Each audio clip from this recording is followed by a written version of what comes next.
12:30 madam flight. Okay. എയർപോർട്ടിലേക്ക് പോകാൻ 10 o'clock വണ്ടി അയച്ചാൽ മതിയാവുമല്ലോ. ഓയിസ് ടിക്കറ്റ് കൺഫേംഡ് അല്ലേ? യെസ്. അത് മതിയാവും അല്ലേ ജെഡി? എയർപോർട്ടിലേക്ക് പോകാൻ ഞാൻ ടാക്സി അറേഞ്ച് ചെയ്തോളാം. അതിന് കമ്പനി വണ്ടി തന്നെ വേണമെന്നില്ല. നാദരയ്ക്ക് 10 മണിക്ക് സ്റ്റുഡിയോയിലെത്താണല്ലേ? നോ സർ, ഹസ്ബൻഡിനെ യാത്ര അയച്ചിട്ട് മാഡം ഒന്ന് വർക്കിനെത്തിയാൽ മതിയെന്ന് ഡയറക്ടർ സമ്മതിച്ചിട്ടുണ്ട്.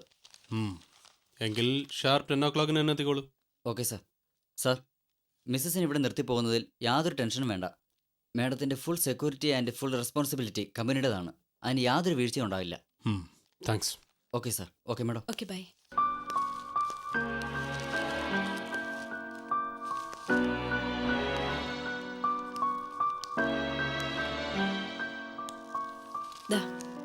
ഇത് ജെഡിക്കുള്ളതാ. ഇതിന് എന്നെ ഫേസ് ചെയ്യാനാവാത്തത്ര കോംപ്ലക്സ് ഒന്നും വേണ്ട.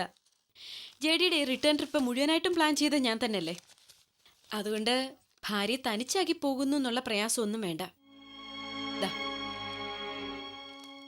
ഒന്നും ചെയ്യാനില്ലാതെ ബോറടിച്ചപ്പോൾ തിരിച്ചു പോകണമെന്ന് ആഗ്രഹിച്ചത് ശരി തന്നെ. പക്ഷേ ഇപ്പോൾ സത്യം പറഞ്ഞാൽ ഇതാ ഞാൻ കൂടെ വരാൻ മടിക്കുന്നത്. ഒരുമിച്ച് വന്നിട്ട് ഒറ്റയ്ക്ക് തിരിച്ചു പോകേണ്ടി വരുമെന്നറിയാം എനിക്ക്. അപ്പോ ഒറ്റയ്ക്ക് പോകേണ്ടി വരുന്നതിലാണ് ജെഡിക്ക് പ്രയാസം, അല്ലാതെ എന്നെ ഒറ്റയ്ക്കാക്കി പോകേണ്ടി വരുന്നതിലല്ല. ഒരു വാക്കിന് ഒരുപാട് അർത്ഥങ്ങളുണ്ടാവും. പക്ഷേ ആ അർത്ഥവ്യത്യാസങ്ങൾ ആയുധമാക്കി എടുത്താൽ ഒരുപാട് അപകടം ചെയ്യും ജീവിതത്തിൽ. നിന്നെ തനിച്ചാക്കി പോകുന്നതിൽ എനിക്ക് പ്രയാസമില്ല എന്നാണ് നീ കരുതുന്നതെങ്കിൽ എനിക്കൊന്നും പറയാനില്ല.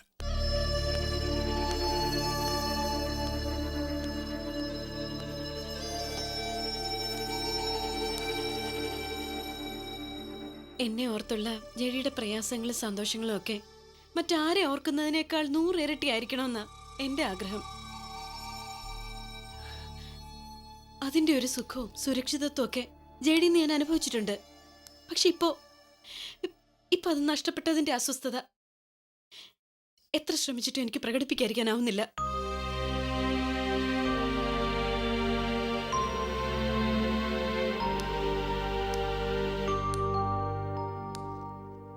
തനിക്കൊന്നും നഷ്ടപ്പെട്ടിട്ടില്ലെന്നൊരു വാക്ക്, അങ്ങനെ ഒരു വെറും വാക്കെങ്കിലും പറഞ്ഞ് ആശ്വസിപ്പിച്ചൂടെ ജെഡിക്ക്? വേണ്ട. സ്നേഹം സ്വാർത്ഥമായൊരു സൂചിമുനയെ മനസ്സിൽ കൊള്ളുമ്പോൾ ആശ്വസിപ്പിക്കാൻ പോയിട്ട് സ്വയം ഒന്ന് ആശ്വസിക്കാൻ പോലും പറ്റാത്ത അവസ്ഥയിലാണിപ്പോൾ ഞാൻ. നമ്മൾ കണ്ടുമുട്ടുമ്പോൾ നമുക്ക് സ്നേഹിക്കാൻ നമ്മൾ മാത്രമേ ഉണ്ടായിരുന്നുള്ളൂ. ഇപ്പോഴങ്ങനല്ല. എനിക്ക് നിന്നെയും നിനക്ക് എന്നെയും കിട്ടിയപ്പോൾ നമുക്ക് നമ്മുടെ ബന്ധങ്ങളും തിരിച്ചു കിട്ടി. നീ നിന്റെ അമ്മാമ്മയെ സ്നേഹിക്കാൻ തെറ്റാണെന്ന് എന്തെങ്കിലും ഞാൻ പറഞ്ഞിട്ടുണ്ടോ? ഇല്ല. പക്ഷെ ജെഡിയോടുള്ളതിനേക്കാൾ കൂടുതൽ സ്നേഹം ഞാൻ അമ്മാമ്മയോട് കാട്ടിയാലല്ലേ ഉള്ളൂ അങ്ങനെ ഒരു പരാതിക്ക് പ്രസക്തി. നോക്ക്, എനിക്ക് ഈ ലോകത്തിൽ ജെഡി കഴിഞ്ഞിട്ടേ ഉള്ളൂ മറ്റെന്തും. അതേപോലെ ഒരു അംശം പോലും കുറയാതെ ജെഡി എന്നെ കാണുന്നു. ഇല്ലെങ്കിൽ ഞാൻ എന്താ എത്തിയിരുന്ന് എനിക്ക് തന്നെ അറിയില്ല. ഒന്നെങ്കിൽ ഞാൻ എന്നെ തന്നെ ഇല്ലാതാക്കും, അല്ലെങ്കിൽ എന്നെ നോയിച്ചവരെ ഞാൻ നശിപ്പിക്കും. സത്യം.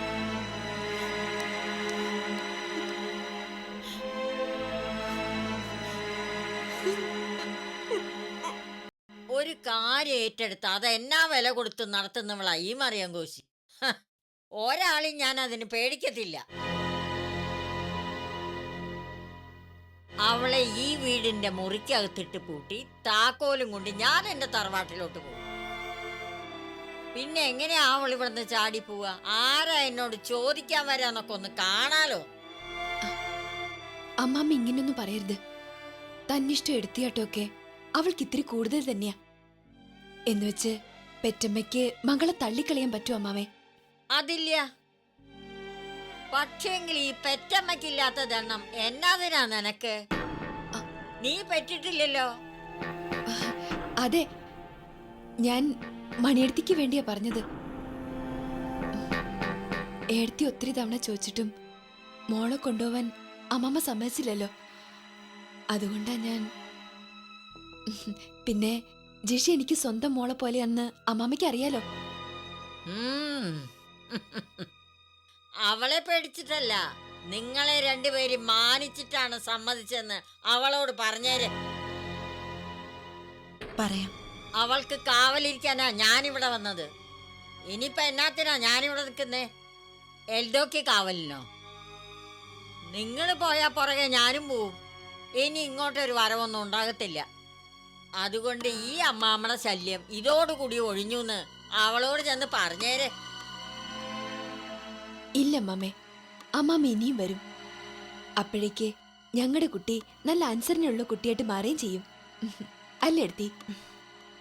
അതെ, ഈ വിഷമമൊന്നും അന്ന് അമ്മാമ്മയ്ക്ക് അവളോട് തോന്നില്ല. ആ, കർത്താവിൻ്റെ കൃപ കൊണ്ട് അങ്ങനെയും സംഭവിക്കാം. എന്നതായാലും നിങ്ങളെ രണ്ടുപേരെയും എനിക്ക് ഒരുപാട് അങ്ങ് ഇഷ്ടമായി.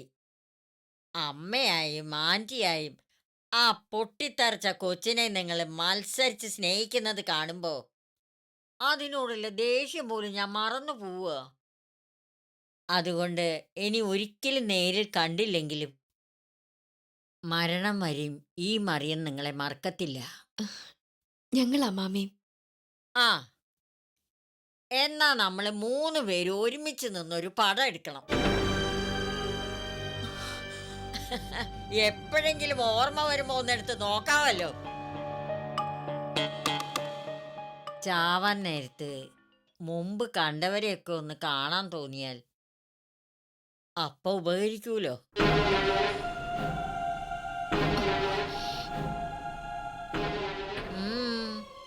എന്നതാ നിങ്ങൾക്കൊരു മടി പോലെ? ഏയ്, ഞങ്ങൾ എന്തിനാ മടിക്കുന്നേ? അമ്മാമ്മയുടെ ഒരു ആഗ്രഹമല്ലേ, ഞങ്ങൾക്കതിൽ സന്തോഷമേ ഉള്ളൂ. പക്ഷേങ്കി ഇനി എപ്പോഴാ അമ്മാമ്മേ? ജിഷമോള് പോകാൻ ഒരുങ്ങി നിൽക്കല്ലേ? ആ, അതിനെന്നാ, നിങ്ങൾക്ക് ഒരുങ്ങണ്ടായോ? അപ്പോഴേക്കും ഫോട്ടോ എടുക്കാനുള്ള ആളും ഇങ്ങെത്തും. അതിനുള്ള ഏർപ്പാടെല്ലാം ഈ അമ്മാമ്മ ചെയ്തിട്ടുണ്ട്. ചെല്ല് ചെല്ല് ചെല്ല്, സമയം കളയാതെ പോയി ഒരുങ്ങിച്ച് വാ. അമ്മാമ്മയുടെ ചാവാൻ കാലത്തുള്ള ഒരു ആശയല്ലയോ? ചെല്ല് മക്കളെ, ചെല്ല്. ആ,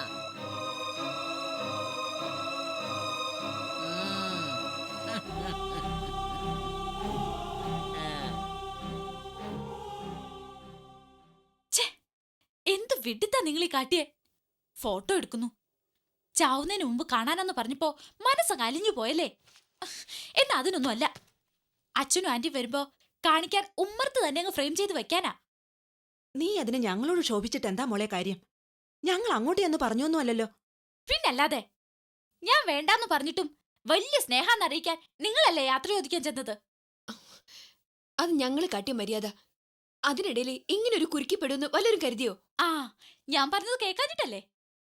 എനിക്കറിയായിരുന്നു എന്നെ ഇവിടുന്ന് കെട്ടുകെട്ടിക്കാൻ എല്ലാ ബുദ്ധി ആ തള്ള പ്രയോഗിക്കുമെന്ന്. അതൊന്നും ഇപ്പൊ പറഞ്ഞിട്ട് കാര്യമില്ല. ഇനി എന്താ വേണ്ടെന്ന് ആലോചിക്കേ. ആലോചിക്കാനൊന്നുമില്ല. ആ ഫോട്ടോഗ്രാഫർ വരും മുമ്പ് അമ്മ ഈ മുഖം കൊണ്ടൊന്ന് വേഗം ഇറങ്ങാൻ നോക്ക്. നീയല്ലേ പറഞ്ഞത് ഞങ്ങൾ പേടിക്കും പോലൊന്നും ഇവിടെ ഇനി ഒന്നും സംഭവിക്കാൻ പോകുന്നില്ലെന്ന്? അത് ആന്റിയുടെ കാര്യത്തിലല്ലേ. ഇതിപ്പോ അമ്മയായതുകൊണ്ട് അച്ഛനെ ഞാൻ പേടിക്കുന്നേ. ഇങ്ങനൊരു മുഖം അച്ഛനെങ്ങാനും ഫോട്ടോയിൽ കണ്ട ആ നിമിഷം എന്നെ ഇവിടുന്ന് അടിച്ചിറക്കും. ഈ മുഖം എന്നേക്കും മയങ്ങ് മാഞ്ഞു പോയാ നിനക്ക് നിന്റെ അച്ഛനെ സ്വന്തമായിട്ട് കിട്ടുമോ? എങ്കി പറഞ്ഞോ, നീയും നിന്റെ അച്ഛനൊന്നും ഒരിക്കലും കാണാതിരിക്കാൻ ഞാൻ എന്റെ മുഖം മണ്ണിനടിയിൽ കൊണ്ടുപോയി ഒളിപ്പിക്കാം.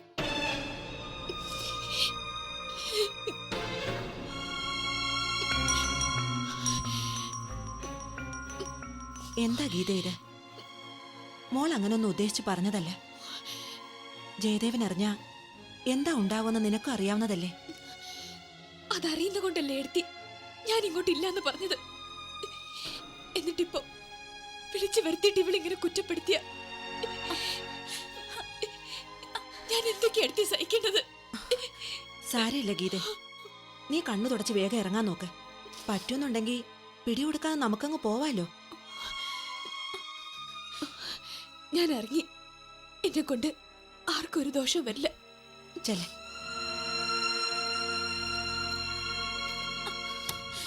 വാ, നമുക്കിറങ്ങാം. ഛേ, ഇയാളിത് എവിടെ പോയി കിടക്കുക? ഹാ, ഇതെന്നതാ ഇത്ര പെട്ടെന്ന് ഇറങ്ങിയോ നിങ്ങള്? അതെ അമ്മാമേ, ഫോട്ടോ എടുക്കാനൊന്നും ഇപ്പൊ നിൽക്കുന്നില്ല. ചെന്നിട്ട് അത്യാവശ്യം ഉണ്ടെന്നുള്ള കാര്യം ഇപ്പോഴാ ഓർത്തത്. അതുകൊണ്ട് ഞങ്ങൾ ഇറങ്ങുക.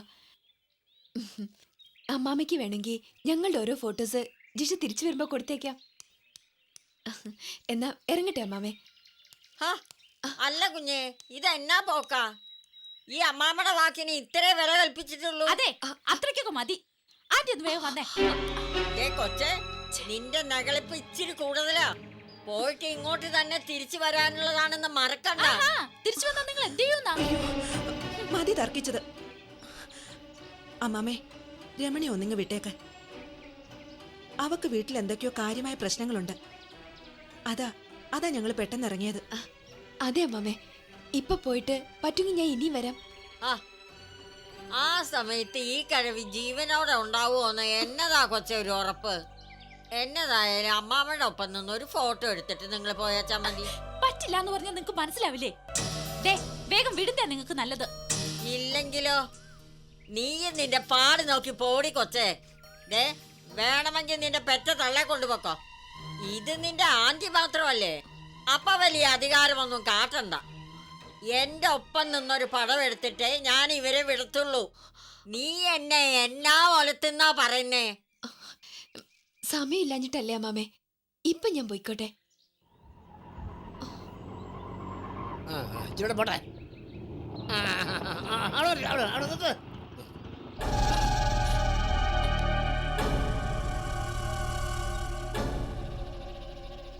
അമ്മാമോ, സ്റ്റുഡിയോ റെഡി. സിനിമാക്കാരനെയൊക്കെ ഫോട്ടോ പിടിക്കുന്ന ആളാ. ദേ, പടം എടുക്കുന്ന ആളെയും കൊണ്ട് എല്ലാം അങ്ങ് എത്തി. ഇനി എന്നാ താമസം? വേറെ 2 മിനിറ്റ് അല്ലേ വേണ്ടു.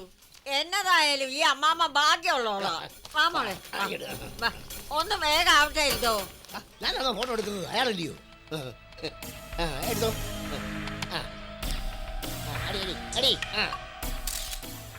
ദേ, ഈ നിൽപ്പിൽ തന്നെ എടുത്തോളൂ ഒരു 3-4 പടം. അല്പം കൂടി താഴോട്ടിറങ്ങിന്ന് പോസ് ചെയ്താൽ. മണ്ണാങ്കട്ട, താനി കിട്ടിയ പോസ്റ്റ് ഒന്ന് പാസ്സാക്കണോ?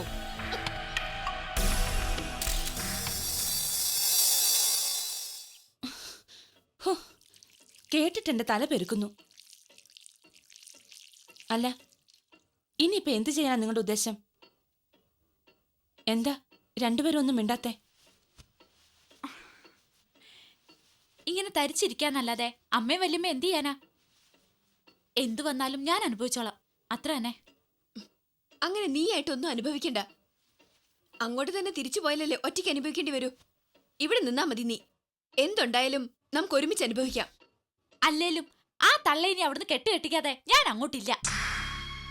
അവരിനി അവിടുന്ന് പോകുന്നത് മോൾ ആരാണെന്ന് തെളിയിച്ചിട്ടാവും. അപ്പൊ പിന്നെ നിനക്കങ്ങോട്ട് പോവേണ്ടിയും വരില്ലല്ലോ. എന്നൊന്നും തീർത്ത് പറയാൻ പറ്റില്ല വല്യമ്മേ. അവര് തെളിയിക്കാൻ പോണത് ഞാൻ ജെഡിയുടെ സ്വന്തം മകളാന്നല്ലേ. അതോടെ അച്ഛൻ എന്നെ ആ രീതിയിൽ അംഗീകരിച്ചാലോ? നിനക്ക് അങ്ങനൊരു വിശ്വാസം ഉണ്ടോ മോളെ? ഇല്ലാതെയൊന്നുമില്ല. മുംബൈക്ക് പോണവരെയുള്ള അച്ഛന്റെ സ്നേഹം വെച്ച് നോക്കുമ്പോ എനിക്ക് പ്രതീക്ഷയുണ്ട്. പക്ഷേ അവിടുന്ന് ആന്റി അച്ഛന്റെ മനസ്സ് മാറ്റുമെന്നാ എന്റെ പേടി. അവൾ അതിന് ശ്രമിക്കുന്ന ഉറപ്പല്ലേ മോളെ?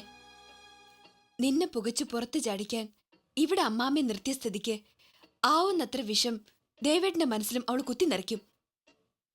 ആ സ്ഥിതിക്ക് ഒരു ശുഭപ്രതീക്ഷയൊന്നും നിന്റെ മനസ്സിൽ വേണ്ട. അതുതന്നെയാ ഞാനും പറയുന്നേ. വല്ല അത്ഭുതം സംഭവിച്ച ആ ഫോട്ടോ പുറത്തു വരാതിരുന്ന കുറച്ചു നാളത്തേക്കെങ്കിലും ഇതുപോലെ മുന്നോട്ട് പോവാം. ഇല്ലെങ്കിൽ 2-1 തന്നെയാ ഫലം. അതെങ്ങനെയാ മണിയടത്തി? ഫോട്ടോ കണ്ട ജയദേവന് ഗീതയെ തിരിച്ചറിയാന്നല്ലാതെ അവളുടെ മകളാ ജയെന്നൊന്നും തിരിച്ചറിയാൻ പറ്റില്ലല്ലോ. തൽക്കാലം പറ്റില്ലെന്നല്ലേ ഉള്ളൂ. ഗീത എവിടെ ചെന്നൂന്നറിഞ്ഞാ ജയദേവൻ അവളുടെ മറ്റു കാര്യങ്ങളൊക്കെ അന്വേഷിക്കില്ലല്ലേ? ആരോട്? കൂടി വന്ന മണിയടത്തിയോടും ജയോടും അന്വേഷിക്കും. നിങ്ങൾക്കതൊരു അബദ്ധം പറ്റിപ്പോയതാണെന്ന് പറഞ്ഞൊഴിഞ്ഞാ ഗീതയാണ് അവിടെ വന്നെന്ന കാര്യം പോലും ജയദേവൻ ആരോടും മിണ്ടില്ലെന്നാ എന്റെ അഭിപ്രായം. എന്നാലും ഉണ്ട് പ്രശ്നം. ഫോട്ടോ കാണുമ്പോ അന്ന് ഹോസ്പിറ്റലിൽ വന്നതും വീട്ടിൽ വന്നതും ഒരാളാണെന്ന കാര്യം ആന്റി അറിയും. അതിനെന്താ? രണ്ടിടത്ത് ഞാൻ വന്നത് നിന്റെ അമ്മയായിട്ടോ ദേവേട്ടന്റെ ഭാര്യ ഗീതയായിട്ടോ ഒന്നല്ലല്ലോ. ഏതോ ഒരു ആന്റി ആയിട്ടല്ലേ? പക്ഷേ ഹോസ്പിറ്റലിൽ വന്നത് വേറെ ആന്റിയാന്നല്ലേ വീട്ടിലുള്ളവരോട് വല്യമ്മ പറഞ്ഞിരിക്കുന്നേ. അത്രയല്ലേ ഉള്ളൂ. ഇനിയിപ്പോ രണ്ടും ഒരാള് തന്നെയാണെന്ന് നാദിര കണ്ടുപിടിച്ചാലും എന്താ സംഭവിക്കുക? ഞാൻ ഇനി ഒരിക്കലും അവളുടെ മുൻപിൽ പ്രത്യക്ഷപ്പെടാതിരുന്നാ പോരെ? എന്നാലും ആന്റി ചിലതൊക്കെ ഇത്തവണ ചെകഞ്ഞെടുക്കും. അതുണ്ടാവാതിരിക്കണമെങ്കിൽ ആ ഫോട്ടോ ഒരിക്കലും അവർക്ക് കിട്ടരുത്.